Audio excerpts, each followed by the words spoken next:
KelpDAO has been hit by a hack reportedly worth around $293 million, making it one of the largest DeFi exploits of 2026.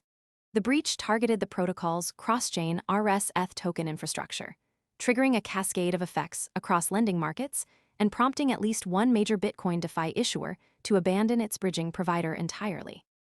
Layer 0 confirmed the April 18 exploit drained approximately $290 million from KelpDAO, with the breach isolated to the protocol's rsETH configuration. No other Layer 0 connected assets appear to have been affected, but the damage is significant due to the nature of the exploit and the role rsETH plays in the DeFi ecosystem. The attack did not involve a smart contract bug. Instead, attackers compromised internal RPC nodes and launched a DDoS attack against external nodes, feeding false data into a one-of-one DVN verification path used by Layer 0's infrastructure. A forged inbound packet from Unichain to Ethereum released 116,500 rsETH from the Ethereum side adapter without any corresponding source side burn. That single fraudulent message drained the bulk of the adapter's reserves.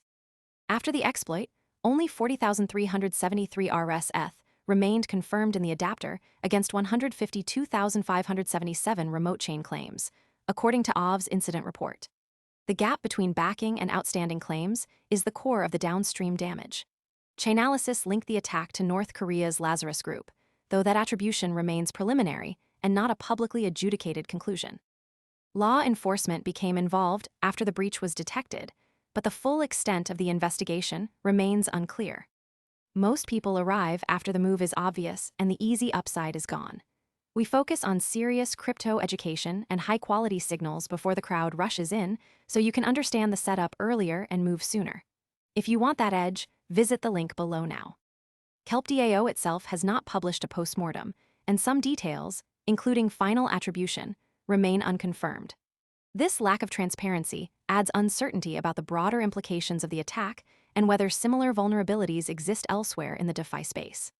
The rsETH token is a cross-chain wrapped version of staked ETH, used in various DeFi markets to represent staking rewards across different blockchains.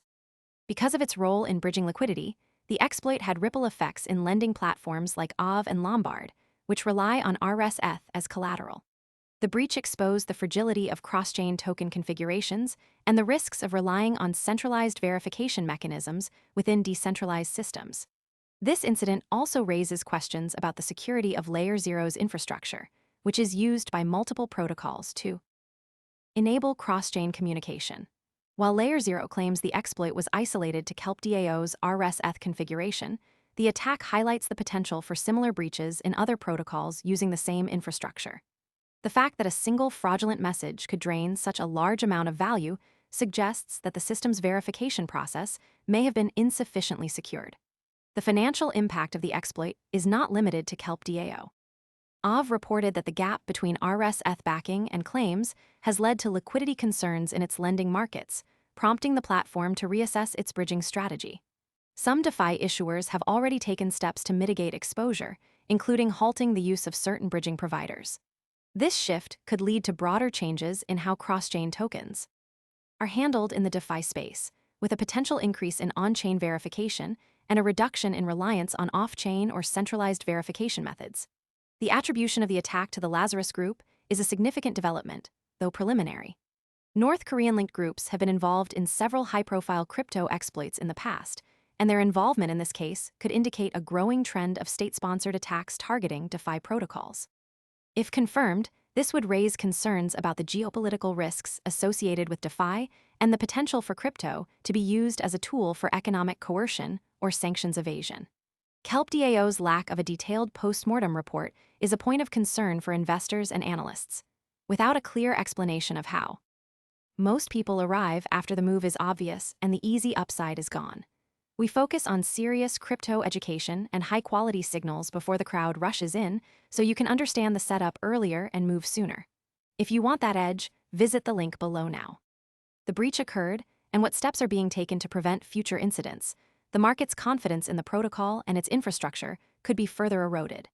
Transparency is a key factor in maintaining trust in DeFi, and the absence of a full disclosure could lead to long-term reputational damage for KelpDAO and its partners. The next signal to watch is the response from Layer 0 and other cross-chain infrastructure providers.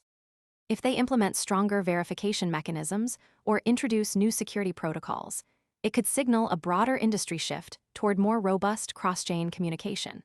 Additionally, any updates from KelpDAO or law enforcement regarding the investigation could provide further clarity on the exploit's origins and the steps being taken to prevent similar attacks in the future.